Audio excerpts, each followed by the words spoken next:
नमस्कार. 9:30च्या बातमीपत्रात मी स्वाती पाटणकर आपलं स्वागत करते. सुरुवातीला एक नजर ठळक बातम्यांवर. राज्य विधिमंडळाचं अर्थसंकल्पीय अधिवेशन 6 मार्चपासून, अर्थसंकल्प 18 मार्चला सादर होणार. उत्तर प्रदेश विधानसभा निवडणुकीच्या 5व्या टप्प्यात आज सुमारे 57% मतदान झाल्याचा प्राथमिक अंदाज. सफदर नागोरी या म्होरक्यासह सिमी संघटनेच्या 11 दहशतवाद्यांना जन्मठेपेची शिक्षा. जागतिक मराठी भाषा दिनानिमित्त आज विविध कार्यक्रमांचं आयोजन.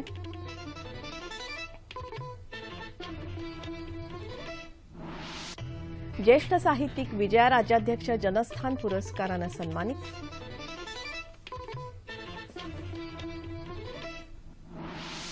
आणि नवी दिल्लीत सुरू असलेल्या विश्वचषक नेमबाजी स्पर्धेच्या 10 मीटर पिस्तूल प्रकारात जितू राय आणि हिना सिंधू जोडीला सुवर्णपदक.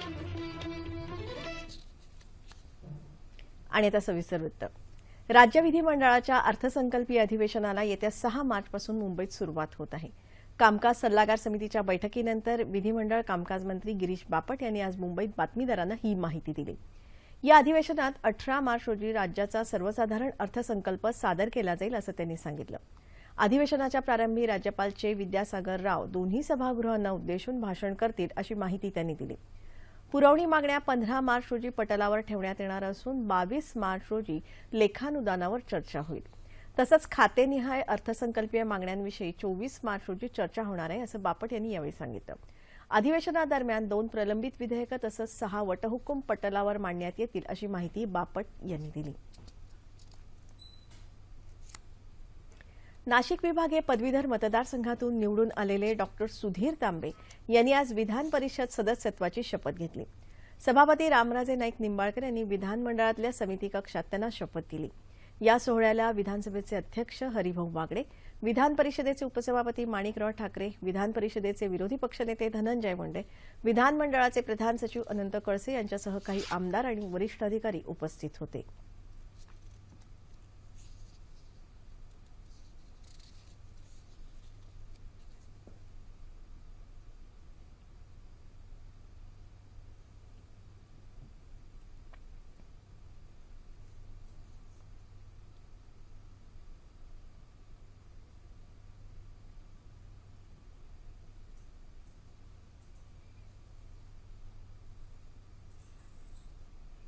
राज्य माध्यमिक आणि उच्च माध्यमिक शिक्षण मंडळाच्या वतीनं घेतल्या जाणाऱ्या इयत्ता 12वीच्या परीक्षा उद्यापासून सुरू होत आहेत.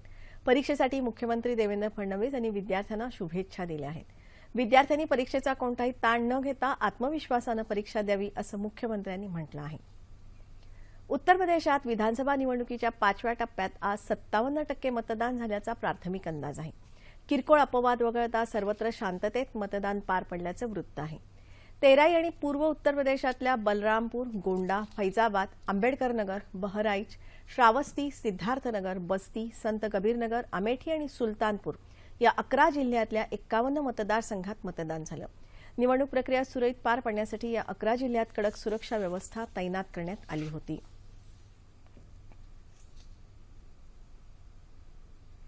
सिमी या दहशतवादी संघटनेचा म्होरक्या सफदर नागोरी याच्यासह 11 दहशतवाद्यांना इंदूर इथल्या विशेष न्यायालयानं आज जन्मठेपेची शिक्षा सुनावली. या सर्व आरोपींवर देशद्रोहासह अन्य अनेक खटल्यांवर दीर्घकाळ सुनावणी चालू होती.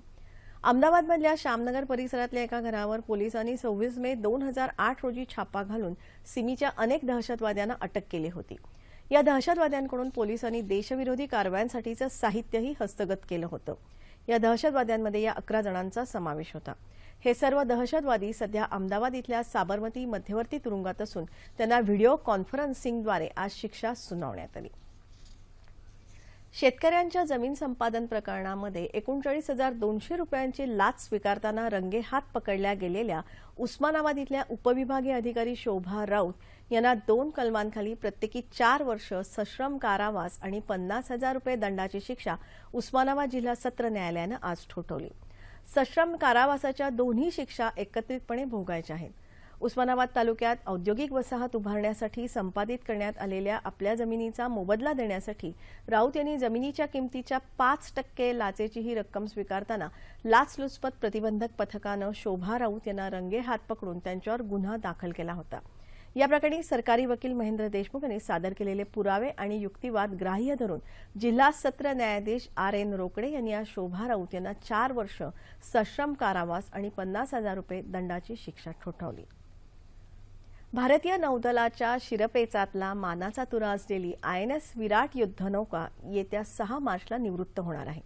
मुंबईत नेव्हल डॉकयार्ड इथं होणाऱ्या शानदार सोहळ्यात INS विराटला निरोप दिला जाईल अशी माहिती पश्चिम नौदल कमांडचे प्रमुख व्हाईस ॲडमिरल गिरीश लुथरा यांनी आज मुंबईत दिली। समारंभात विराट नौकेचा इतिहास सांगणाऱ्या पुस्तकाचं प्रकाशन होणार असून टपाल तिकिटाचं अनावरणही केलं जाईल। INS विराटनं आपल्या तब्बल 3 दशकांच्या सेवेत 27 वेळा पृथ्वी प्रदक्षिणा केली आहे।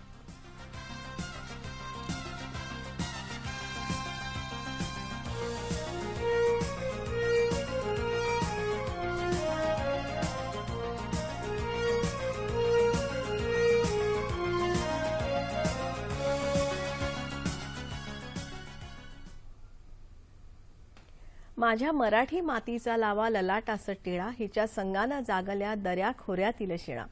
ज्ञानपीठ पुरस्कार विजेते कविवर्य कुसुमाग्रजांच्या या ओळी आजही ऐकल्या तरी मराठी भाषेविषयीची त्यांची तळमळ लक्षात येते। म्हणूनच या साहित्य सूर्याचा जन्मदिवस मराठी भाषा दिन म्हणून साजरा होत असतो। लाभले आम्हास भाग्य बोलतो मराठी, जाहलो खरेच धन्य ऐकतो मराठी। धर्म पंथ जात एक जाणतो मराठी, एवढ्या जगात माय मानतो मराठी। असं मराठीचं सार्थ वर्णन करणाऱ्या या ओळी आहेत गझलकार सुरेश भट यांच्या। मराठी भाषेचा महिमा वर्णन करणारा आज मराठी भाषा दिवस, कविश्रेष्ठ कुसुमाग्रज यांचा जन्मदिवस। मराठी भाषेचं महात्म्य महती सांगणारे अनेक कार्यक्रम आज राज्यभर आयोजित करण्यात आले आहेत, ज्याद्वारे आपल्या भाषेचा अभिमान बाळगा असाच संदेश देण्यात येतोय। कुठलीही भाषा ही संवादाचं साधन असतं, व्यक्त होण्यासाठीचं माध्यम असतं। त्यातूनच एक भाषा तयार होते जी जीवन पद्धती बनते, संस्कृती बनते आपल्या मराठी भाषेसारखी। शतकानुशतक पिढ्यानपिढ्या या आपल्या मराठी भाषेच्या वैभवात भरच पडतीये। भाषा ही प्रवाही असते, त्यामुळेच तिच्यावर अनेक संस्कार आक्रमण होतही असतात, पण त्यातूनही भाषा तावून सुलाखून निघते। आपल्या मराठी भाषेसारखी आपली भाषा ही आपली जीवन पद्धती असते, ज्याची पाळंमुळं प्रत्येक मराठी भाषिकामध्ये रुजलेली आहेत।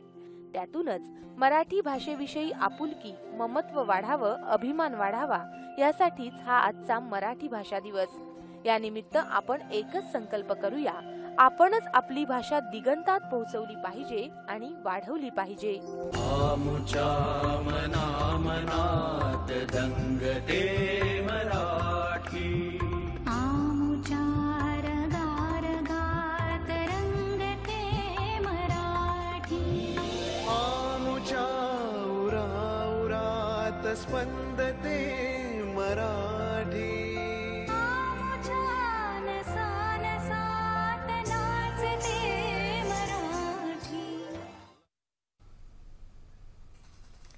मराठी राजभाषा दिनानिमित्त राज्यभर विविध कार्यक्रमांचं आयोजन करण्यात आलं होतं।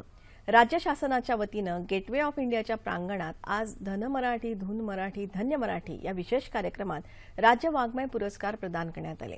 राज्याचे सांस्कृतिक कार्यमंत्री विनोद तावडे यांच्या हस्ते श्याम जोशी यांना कविवर्य मंगेश पाडगावकर भाषा संवर्धक पुरस्कार, मारुती चितंपल यांना विंदा करंदीकर जीवनगौरव पुरस्कार, यास्मीन शेख यांना अशोक केळकर भाषा अभ्यासक पुरस्कार प्रदान करण्यात आला, तर भारतीय विचार साधना प्रकाशनाला श्रीपू भागवत स्मृती उत्कृष्ट प्रकाशन पुरस्कार देऊन गौरवण्यात आलं।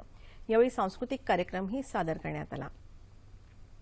मराठी भाषेतून शिक्षण घेणारा जगाच्या पाठीवर कुठेही कर्तृत्वाचा ठसा उमटवू शकतो असं परिवहन मंत्री दिवाकर रावते यांनी आज सांगितलं। ते आज मुंबईत मराठी भाषा दिनानिमित्त राज्य परिवहन मंडळानं आयोजित केलेल्या कार्यक्रमात बोलत होते।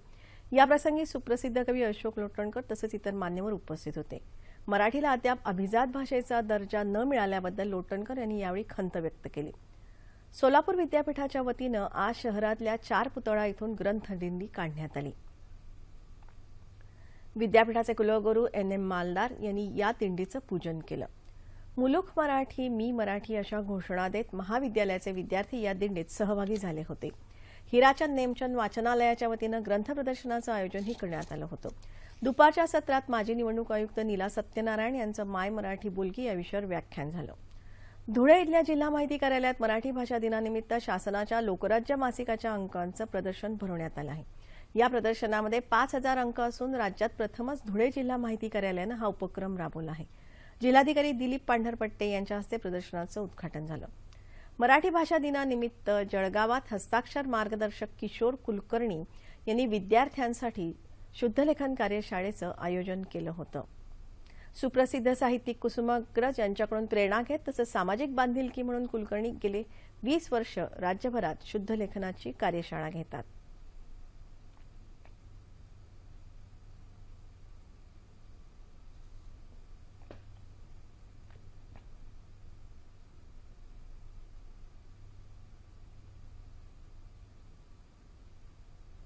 मराठवाडा साहित्य परिषदेच्या वतीने देण्यात येणारा यंदाचा कविवर्य कुसुमाग्रज काव्य पुरस्कार ज्येष्ठ कवी सतीश काळसेकर यांना जाहीर झाला आहे. तर कवयित्री लीला धनपलवार काव्य पुरस्कार कविता महाजन यांना जाहीर झाला आहे.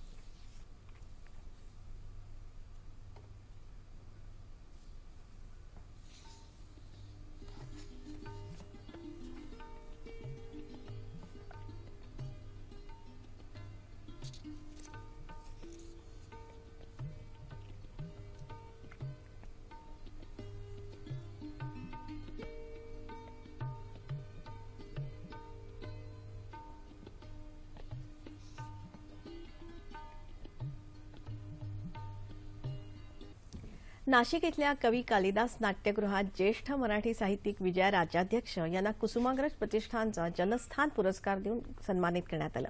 प्रतिष्ठानचे अध्यक्ष आणि ज्येष्ठ साहित्यिक मधु मंगेश कर्णिक यांनी राजाध्यक्षांना पुरस्कार प्रदान केला. यंदाचा हा 14वा जनस्थान पुरस्कार असून 1 लाख सन्मानधन, स्मृतिचिन्ह आणि सन्मानपत्र असं या पुरस्काराचं स्वरूप आहे. प्रतिष्ठानतर्फे राबवल्या जाणाऱ्या उपक्रमांपैकी विनायक रानडे यांच्या पेटी वाचनालयाच्या उपक्रमाची मधु मंगेश कर्णिक यांनी आपल्या भाषणात प्रशंसा केली. देशातल्या जवळपास सर्व राज्यांची भाषा भवनं नवी मुंबईत आहेत, मात्र मराठी भाषा भवन नाही याबद्दल त्यांनी खंत व्यक्त केली. वारकऱ्यांना ज्याप्रमाणे विठ्ठल रखुमाईचं दर्शन नवी उमेद देतं, त्याप्रमाणे नाशिकला कुसुमाग्रजांच्या निवासस्थानाला भेट दिल्यावर लेखकांना नवी ऊर्जा मिळते, असं विजया राजाध्यक्ष यांनी सत्काराला उत्तर देताना सांगितलं. कुसुमाग्रजांनी शब्दांचा प्रवास करताना अहंकार जवळ येऊ दिला नाही.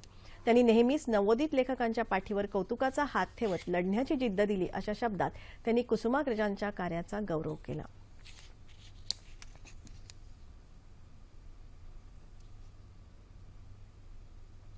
सर्वोत्कृष्ट चित्रपटाचा ऑस्कर पुरस्कार यंदा मूनलाईट या चित्रपटानं पटकावला.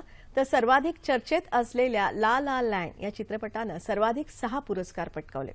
सर्वोत्कृष्ट अभिनेत्याचा पुरस्कार मँचेस्टर बाय द सी या चित्रपटातल्या भूमिकेसाठी कॅसी ॲफ्लेक याला, तर सर्वोत्कृष्ट अभिनेत्रीचा पुरस्कार ला ला लँड चित्रपटातल्या भूमिकेसाठी एमा स्टोन हिला देण्यात आला. परदेशी भाषा विभागात इराणच्या दी सेल्समन चित्रपटानं सर्वोत्कृष्ट चित्रपटाचा पुरस्कार पटकावला. यंदाच्या ऑस्कर पुरस्कार सोहळ्यात मुंबईच्या 8 वर्षाच्या सनी पवारनं सर्वांचं लक्ष वेधून घेतलं. गार्थ डेव्हिस दिग्दर्शित लायन या चित्रपटात सनी पवारनं साकारलेली सरू ब्रायरलीची ही भूमिका कौतुकाचा विषय ठरली आहे. मूळ भारतीय पण ऑस्ट्रेलियन दाम्पत्यानं दत्तक घेतल्यामुळे तिथेच लहानाचा मोठा झालेल्या तरुणाची ही कथा आहे. सांगली जिल्ह्यात नुकत्याच झालेल्या जिल्हा परिषद निवडणुकीनंतर वाळवा परिसरात दहशत निर्माण करणाऱ्यांचा बंदोबस्त करावा या मागणीसाठी आज शेतकऱ्यांनी सांगली इथे मोर्चा काढला. वाळवा इथं 23 फेब्रुवारीला निवडणूक निकालानंतर काही असामाजिक तत्वांकडून दगडफेक आणि गोळीबार करून दहशत निर्माण करण्यात आली. या प्रकरणी पोलिसांनी निरपराध लोकांना पकडून त्यांच्यावर गुन्हे दाखल केल्याचं या शेतकऱ्यांचं म्हणणं आहे. त्यामुळे संतप्त झालेल्या शेतकऱ्यांनी जिल्हाधिकारी कार्यालयावर मोर्चा काढून आपला निषेध नोंदवला. वाळवा शिक्षण आणि उद्योग संकुलाचे प्रमुख वैभव नायकवणी यांनी या मोर्चाचं नेतृत्व केलं.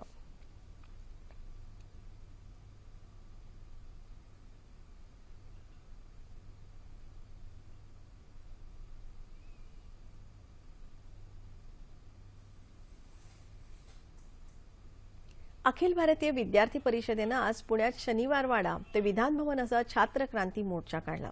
यूजीसी अर्थात विद्यापीठ अनुदान आयोगाच्या नियमानुसार सर्व महाविद्यालयांमध्ये पायाभूत सुविधा असाव्यात. महाविद्यालयांचं दरवर्षी शैक्षणिक लेखापरीक्षण व्हावं. शुल्क निर्धारण समिती असावी. परीक्षा शुल्क कमी करावं. महाविद्यालयांमध्ये विद्यार्थ्यांसाठी समुपदेशन केंद्र असावीत. अशा विविध मागण्यांसाठी हा मोर्चा काढण्यात आला. आपल्या मागण्यांची त्वरित दखल घेण्यात यावी अशी मागणी अखिल भारतीय विद्यार्थी परिषदेनं केली आहे.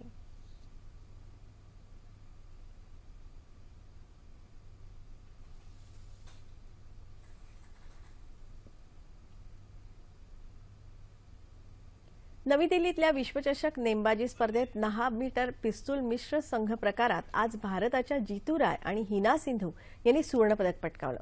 स्पर्धेतलं भारताचे पहिलं सुवर्णपदक आहे. स्पर्धेत याआधी पूजा घाटकरला कांस्य पदक मिळालं आहे.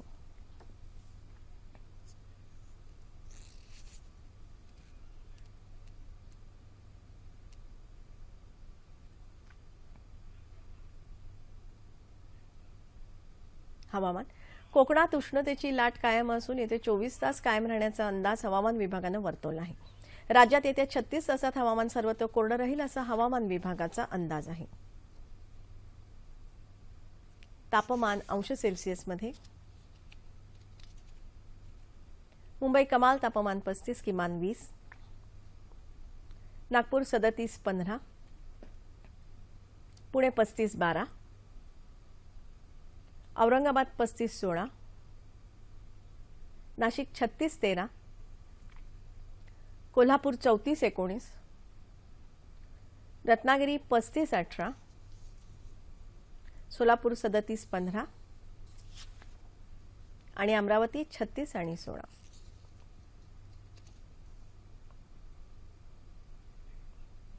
ठळक बातम्या पुन्हा एकदा.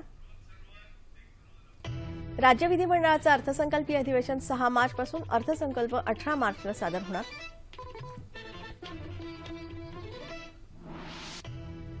उत्तर प्रदेश विधानसभा निवडणुकीच्या 5व्या टप्प्यात आज सुमारे 57% मतदान झाल्याचा प्राथमिक अंदाज. सफदर नागोरी या म्होरक्यासह सिमी संघटनेच्या 11 दहशतवाद्यांना जन्मठेपेची शिक्षा. जागतिक मराठी भाषा दिनानिमित्त आज विविध कार्यक्रमांचं आयोजन.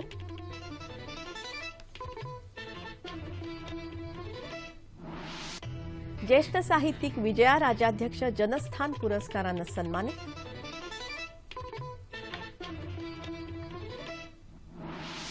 आणि नवी दिल्लीत सुरू असलेल्या विश्वचषक नेमबाजी स्पर्धेच्या 10 मीटर पिस्तूल प्रकारात जीतू राय आणि हिना सिंधू जोडीला सुवर्णपदक. याबरोबरच हे बातमीपत्र संपलं. तेव्हा पुन्हा भेटूया उद्या सकाळी 8:30 वाजता आपल्या सह्याद्री वाहिनीवर. नमस्कार.